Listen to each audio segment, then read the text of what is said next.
Hey guys, welcome back to Coach Hall Writes. If you are interested in taking the 2020 AP Lang exam on a device, but you're not really sure if you're going to be able to annotate on the screen, I've got 3 different methods for you as far as how you can do your annotations by hand on a separate piece of paper while still looking at the passage on your computer screen and ultimately typing the essay on your device. The prompt for today's video is actually one that I created for my own students. This is not an official College Board prompt, but it will work for a rhetorical analysis essay. The purpose of a rhetorical analysis essay is to analyze the rhetorical situation. So you might have heard of SpaceCat or Soapstone. Those are acronyms that can help you identify the different aspects of it. It's really important to slow down and actually read the prompt and take a second to figure out the information that you're actually provided with, because sometimes when students rush, they miss vital details. So I recommend that students actually take a second to handwrite parts of the prompt. I am going to show you guys on my paper. I just wrote soap vertically, and I made some really quick notes about who the speaker, occasion, audience, and purpose were in order to make sure that I understood that before I approached the passage. And then you'll see that I have 2 columns. So we've got the saying column right here. This stands for paragraph number and then doing. Okay, so on the left side, we're going to be putting evidence. So either direct quotes, paraphrase, or even a summary of what is explicitly said, possibly implied, and then doing is going to be over here. So this is basically when I'm going to use choice verbs. So verbs that indicate a rhetorical choice. What is the speaker, in this case FDR, doing? Okay, so let me model this for you so you guys can see exactly what this would look like. With a saying and doing analysis, you can either go through this paragraph by paragraph, or you can actually group paragraphs together. Sometimes the paragraphs are a little bit short, or you might not have a whole lot of annotations to say, so in that case, it's totally fine to group 2 different paragraphs together. So what I'm going to do is I'm going to include a picture on the screen right now of the first couple paragraphs of this passage so that you guys can take a second to pause the video and read it if you want to. That way you'll have a little bit more familiarity with the speech that I'm going to be analyzing. And so what I'm going to do for the saying side, just to save time, because on the exam day you're really not going to have a ton of time, is I'm just going to start putting words in quotes here. So these are words that FDR is using.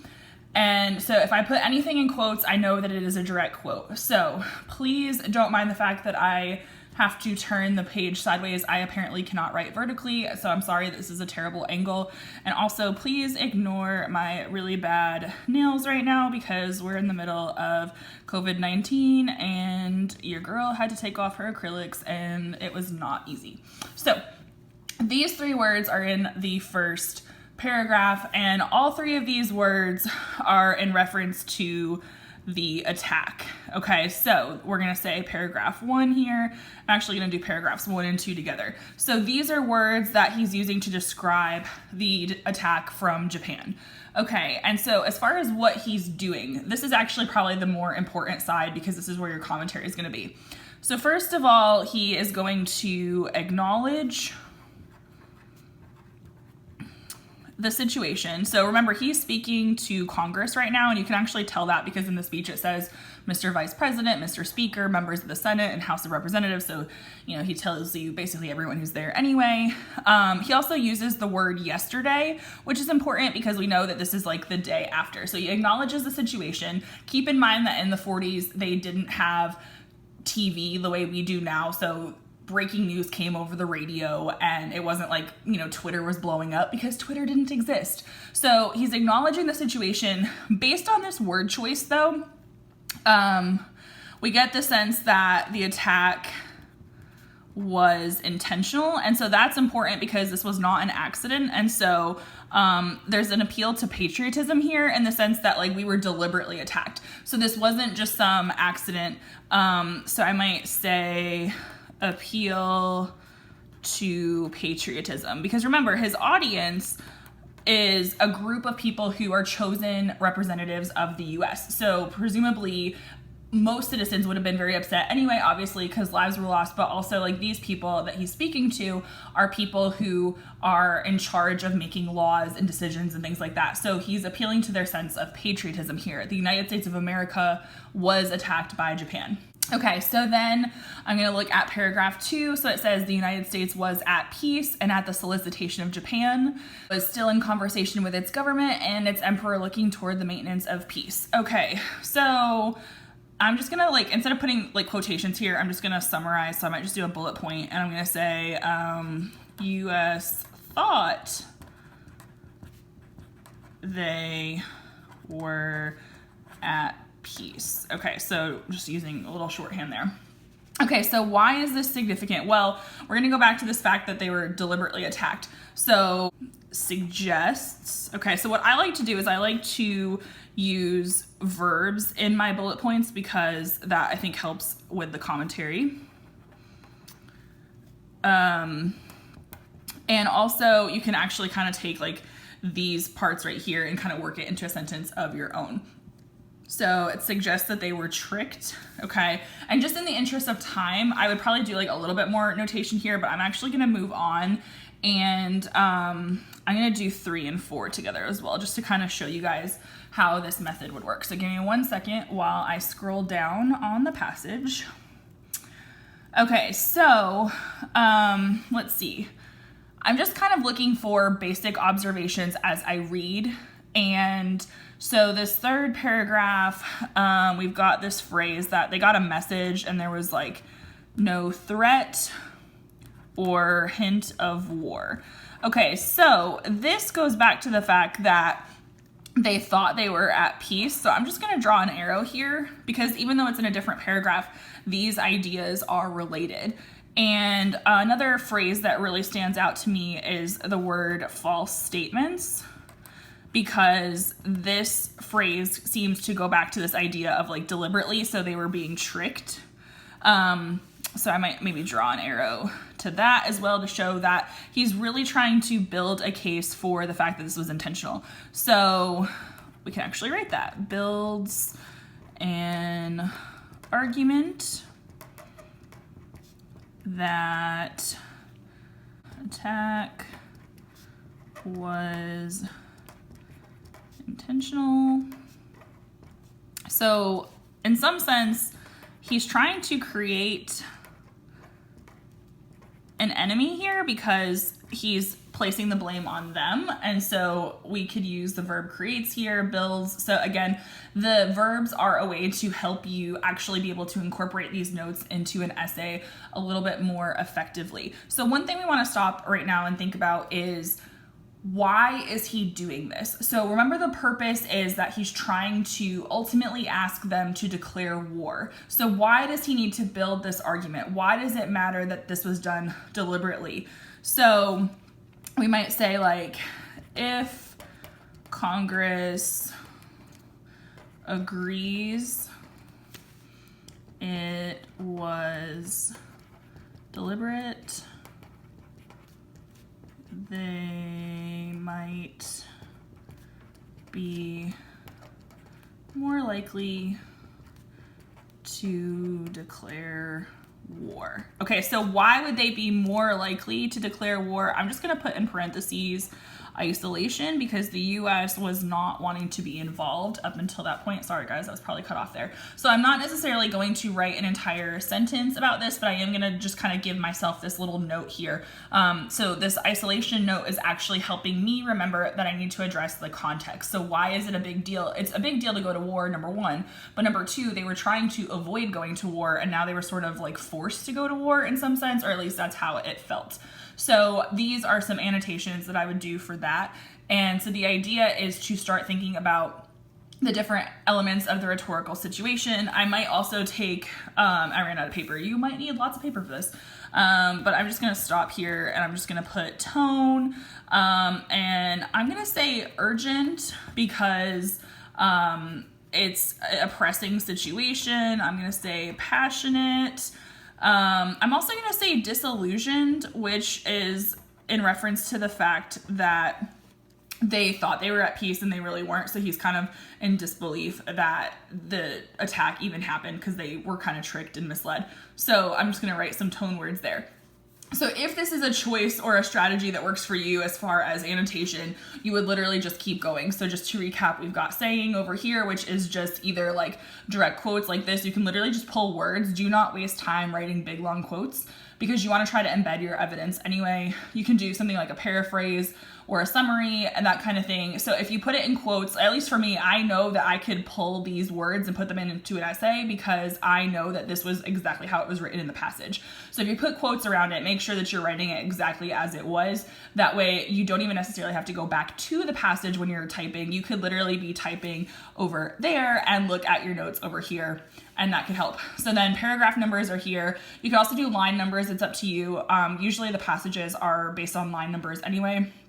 But you don't necessarily need to explicitly cite stuff for this one. It's not like the synthesis essay where you need to attribute it to a source. So just FYI on that. And then this is the side that is more important. And you actually probably want to have more notes here than you do here because this is what is going to help you lead into commentary. So as I write notes here, I want to be asking myself the different elements of space cat or soapstone, so the rhetorical situation. So why this choice for this audience on this occasion? And, things like tone and stuff like that. So this is the saying, doing, analysis method. This is not something that I came up with. I learned about this at a conference at one point. I'm sure other teachers do this as well. But if you are used to doing something like this in class, this is method number 1 to help you annotate when you're actually looking at a computer screen over there, but you need to annotate on paper. Okay, so this next method is just creating a sort of chart based on the choice that you want to analyze. And I chose language for this one because technically, at least in my opinion, every passage is going to have language that students can analyze, whether it's diction or syntax, however the writer is composing the text itself. And so what I did here is I broke it up into this little chart. So we've got our evidence on one side, and then it says space ATM, which is a little bit weird because most people have heard of Space Cat. So all this is I actually got this idea from one of my students. As she was writing, in order to make sure she was analyzing the entire rhetorical situation, she would literally cross out these letters as she wrote. And so instead of cat, because the C is for choice, we kept appeals, tone, and then the M is message. So even if you're being asked about like purpose, let's say, you can still analyze the message. So I did this one already just to show you guys what I would do, but I'm going to do this layer of it with you. So this is basically taking the same information that we did in the saying, doing, analysis and writing it differently. So we've got our evidence here. And so S is for speaker. So it shows FDR, shock, disbelief, passion, and patriotism. So we listed just a bunch of words here. Obviously you would write it better than that in the essay. So what I'm going to do is I'm going to cross off the S because I've made a note about the speaker, and patriotism, we could say he appeals to patriotism, so I'm going to cross off A as well. Proves the attack was deliberate, more likely to persuade. C, in this case, stands for Congress, just shorthand, to declare war. So that is addressing, in some sense, purpose and also audience. So war means abandoning isolation, so that would be historical context. The attack was yesterday. Implies that quick, urgent action is needed. So that is going to be, at least in my opinion, a way to explain the exigence. I didn't really do tone here, but you can use passion. You can turn that into passionate to describe tone. And then a message, I guess in this case, would just be to declare war. So I technically addressed all of them.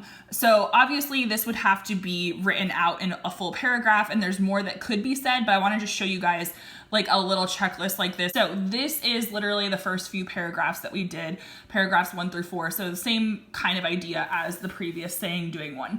So now I'm going to move on. I'm going to show you guys how I do this. I'm going to kind of talk you through it. And I apologize that I talk as I write, but it's how I focus. What we're going to do now is we're going to move on to the next paragraph, which should be paragraph 5. Okay, so he starts this by saying the attack yesterday on the Hawaiian Islands, which you wouldn't know this from reading it, but I read an article that said he originally wrote Oahu and then couldn't actually use that because a lot of Americans wouldn't have known what Oahu was, so he calls it the Hawaiian Islands.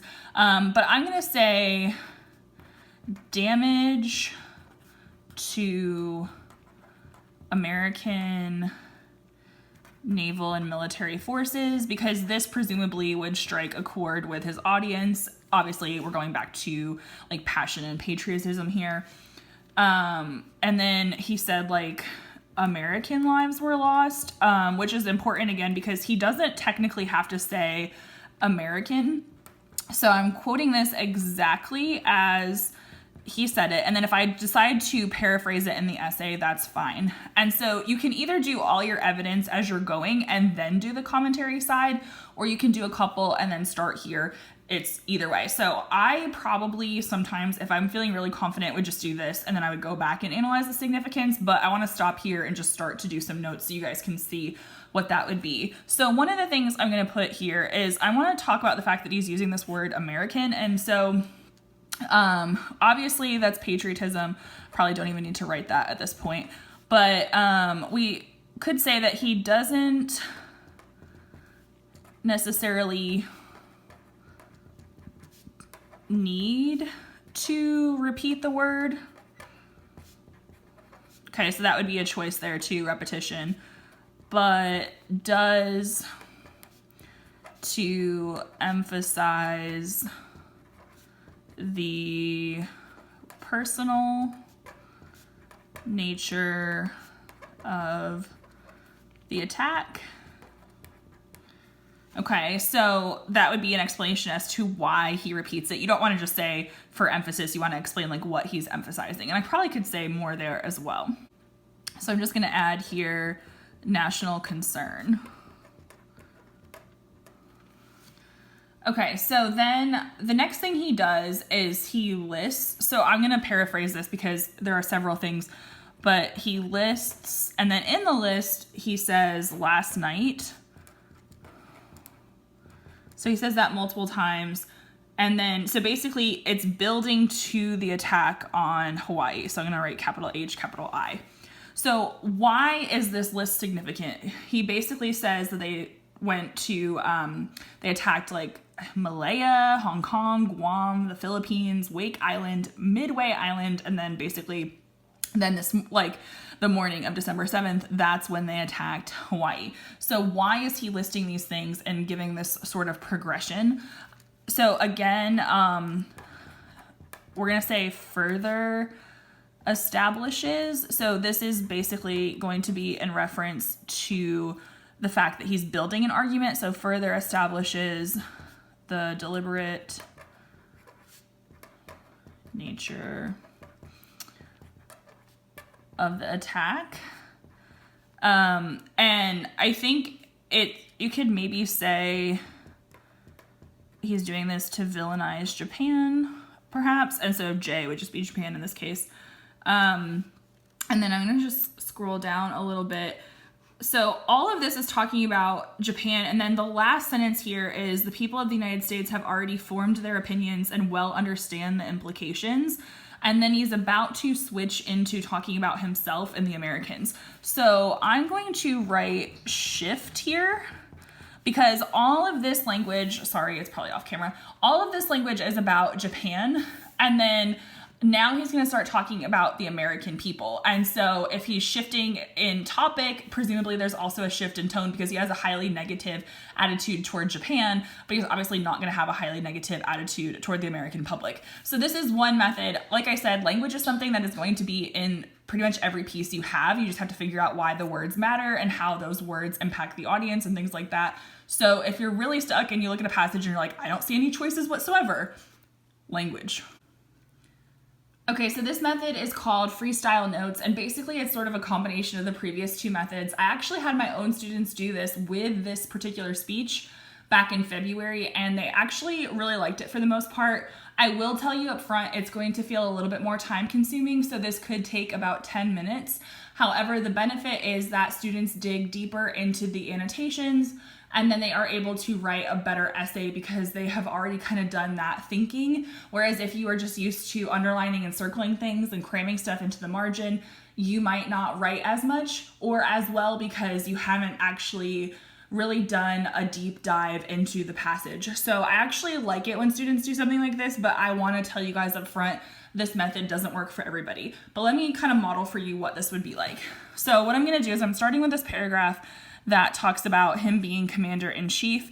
So I'm just going to write really simple notes, especially because on the exam, you want to try to save as much time as possible. So for me, I'm just going to put commander-in-chief ethos. Now, if I was actually incorporating that into an essay, I would refer to it as credibility, not ethos, just because that sounds better. And so then another phrase that I think is really interesting is this phrase, premeditated invasion. And so I could use this in relation to my analysis of the word deliberate and things like that. So I don't really need to say much here because, quite frankly, I know how I would use that. So I don't want to waste a ton of time putting those extra notes. And then as we continue, he says, I believe that I interpret the will of Congress and of the people when I assert that we will not only defend ourselves to the utmost, but will make it very certain. Okay, so that sounds like a really important quote.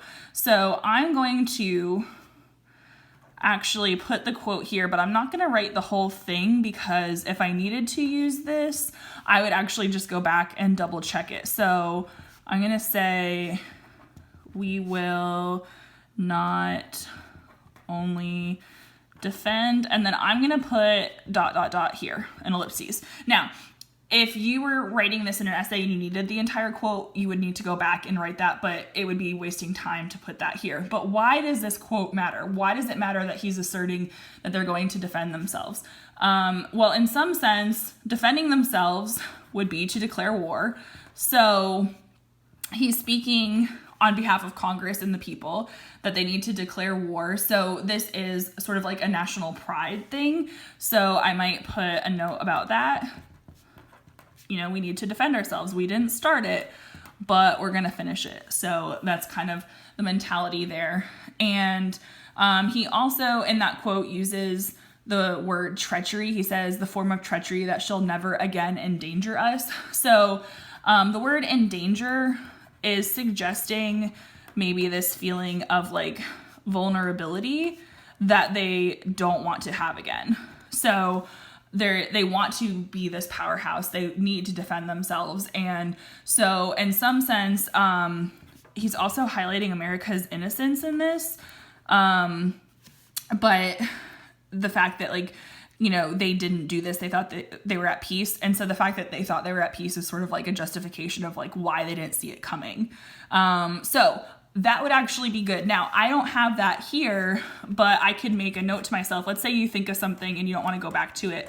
Peace equals justification for not seeing it coming, which is probably not the best way to say that, but we could rephrase it as we write. So this would tell me, hey, if you're going to write about peace later, like earlier, then put this note there. So that's totally fine. And then he says that he uses essentially like this phrase, our people, our territory, and our interests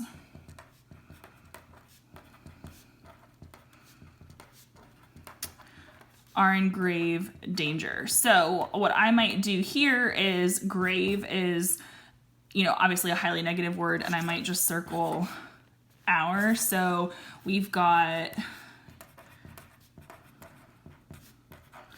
repeats to